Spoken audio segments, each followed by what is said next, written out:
Hi, welcome back to Pines Talk. It's been a while since Bob and I have had a chance to sit down and tell you what's going on in the community. Since we last talked, we've passed the budget for next year. We've also moved forward on the IRS case, so I thought I'd bring folks up to speed on the IRS case. What we do know is the courts have instituted a new program now where the two sides come together to discuss the options before it actually goes to court. So we're in the midst of that discussion process right now.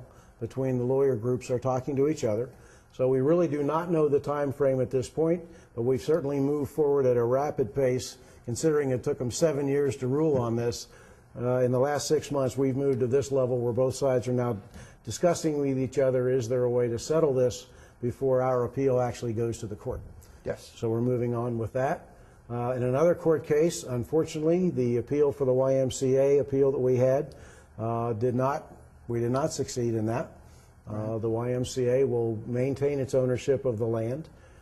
I certainly don't agree with that ruling at all, but it is what it is, and the board has decided at this point to take no more action or expend any more money in trying to resolve that issue. We're basically closing the book on that one and moving on. As much as we don't like the result, there are times when you just have to move on. Other things that are going on is the bills are going out for the assessments, and yeah, it's a time of year where assessments go out, and as you know that there was an increase this year, as there has been the last 2 years. A lot of discussion about that through the budget process. We feel that the decision was made with the increase with the right intentions. That's going to certainly lead us down the path to make us holistic with some of the facilities. Certainly have a lot of work ahead of us.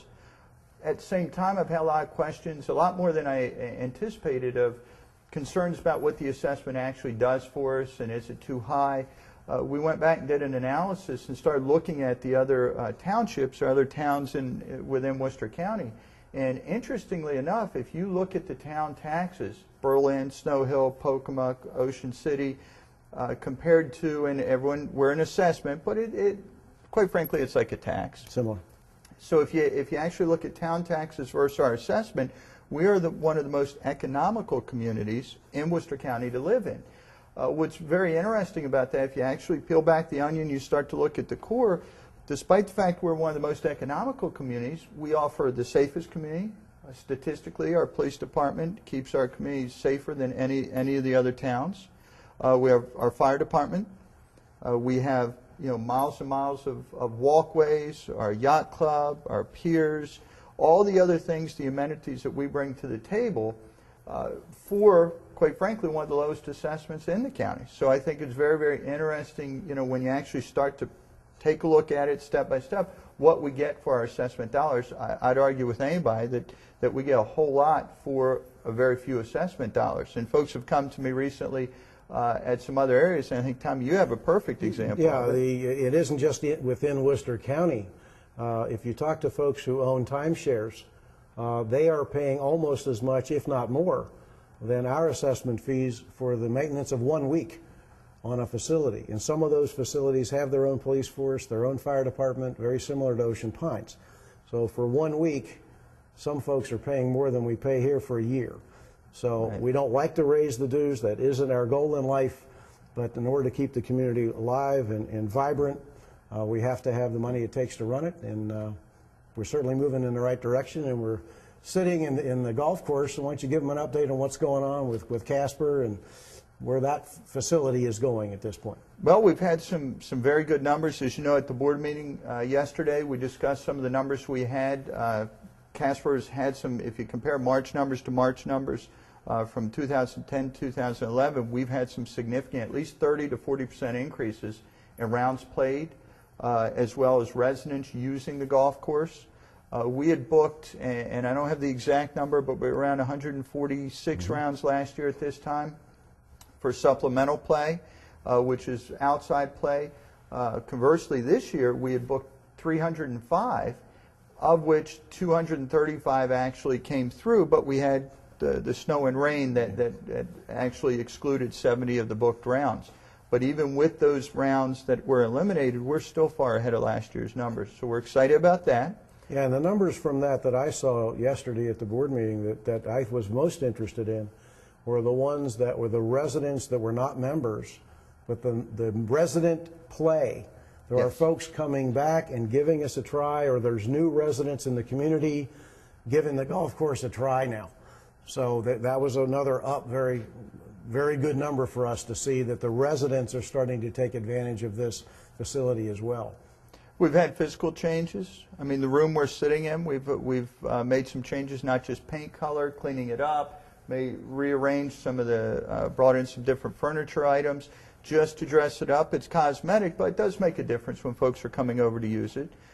We've cleaned up. If you come down, look at Turns Grill. Damien and his staff have done a great job cleaning the whole Turns Grill area up. They've painted, they've cleaned it up. Outside, we were trying to control a water problem where the steps are attached to the building. So when we took the steps off of the building to repair the problem, we've relocated the steps so they don't angle, so you don't block the view of the golf course. So it makes the experience when you're sitting in Turns Grill even that much more enjoyable. The other things that you'll notice when you come out is a new bag drop area that's being put right over here. It's really nice because it's going to allow more folks more convenience when they drop off their bags. They can spin through the parking lot, drop off their bag before they head out to park their vehicle before coming into place. So there's a lot of neat little things going on here that will just add to your experience every time you come down. Well, also the facility is not just being used just for golf.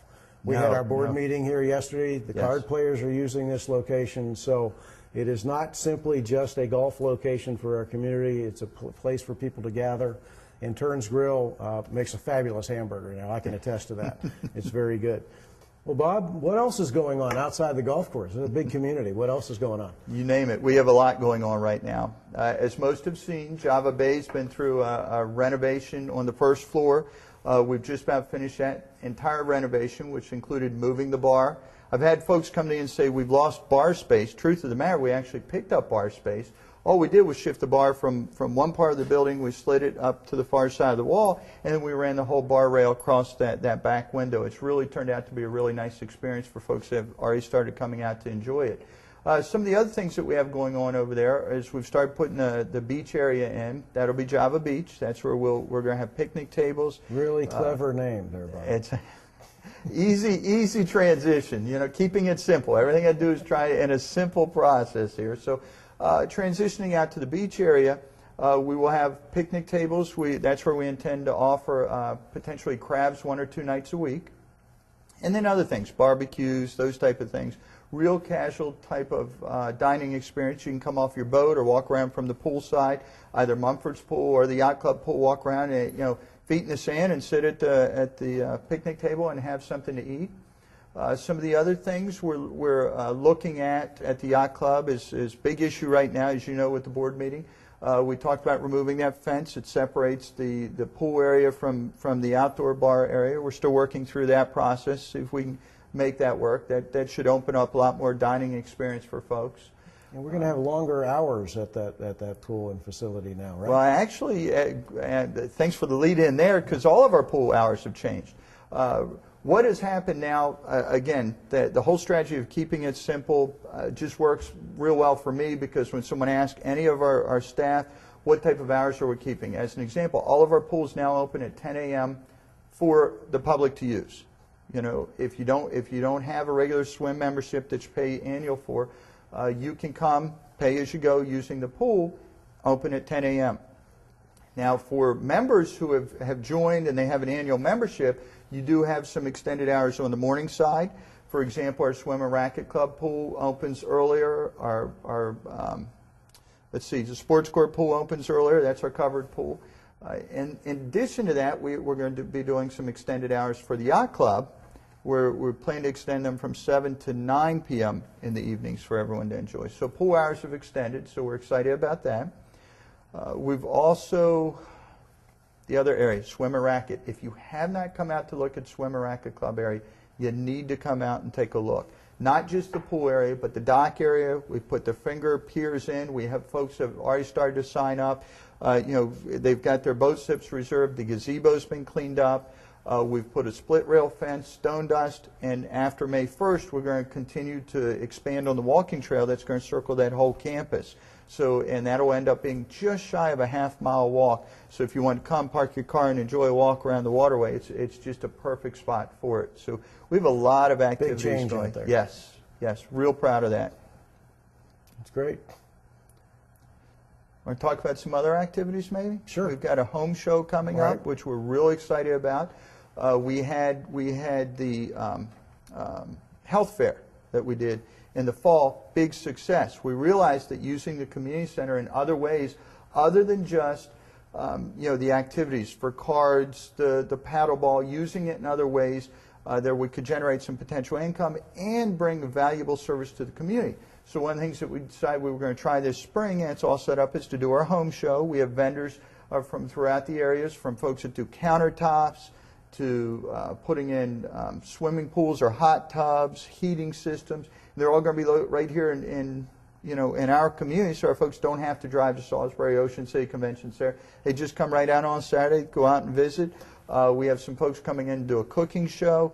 A lot of activities are going to be happening that weekend. We're real excited. First time we've done it at that level, and not only is it a convenience, we're making some money off of it. That's great.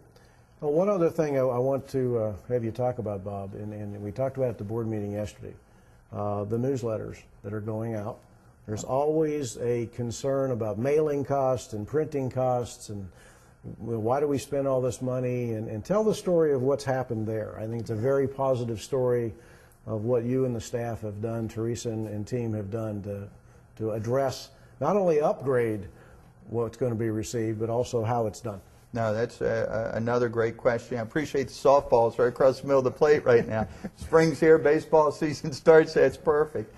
When you look at it, if you've noticed the mailings that have come out to everybody, whether it be our newsletter, annual report, our activities guide that was just created, they're coming out looking very, very differently. Mm-hmm. One of the first things you'll notice is it's full color. Okay, now cost is associated with it, but we believe by having that full color, you're getting something that's much more easy on the eyes. It's something you pick up and go, wow, and take a look at. And when you do that, it means you're going to spend time perusing it. It'll spend more time on your counter. You're not going to pitch it right away. So by doing that, we're getting more information out. The shelf life becomes much higher. Mm-hmm. Now, there's cost associated with it. A lot of folks, I've been stopped if I'm at the yacht club or around the community, people say, wow, you're spending our money. Is that really the wisest thing to do? As I shared with the board yesterday, we're actually doing more with less money. When I say less money, it's costing us much less. We spend $30,000 to $40,000 a year with print, between the newsletters, between activity guide, those type of things. Well, now we're covering the majority of those costs through ad sales. Okay, this last newsletter that's going out cost us $6,996 to design, print, and mail out to our residents. Teresa, through her staff and her efforts, raised $7,156 to cover the cost, primarily through ad sales. And we want to thank everybody who bought one of those ads. Yes. AGH in particular, they gave us a whole year's worth. So our quarterly newsletters will have an ad from them. But by doing that, what that allows us to do is produce a quality product that's going to be read. We hope the shelf life remains. And we're doing it more economical. So we can see those costs go down, but the product increases. It's just looking at everything we do each and every day in a different light. How can we do it better? And many times that does equate to savings. Well, Bob, that's certainly a good move on the part of the team, again, to put that newsletter out and upgrading the communications we've got going on. That's all I've got on my list. I do want to make sure that everybody gets out and sees what's going on in the community. We do have the last thing is the regatta coming up on the 30th and the 1st. So get out, get involved, and we'll look to see you at our next version of Pine Stock. Thank you very much.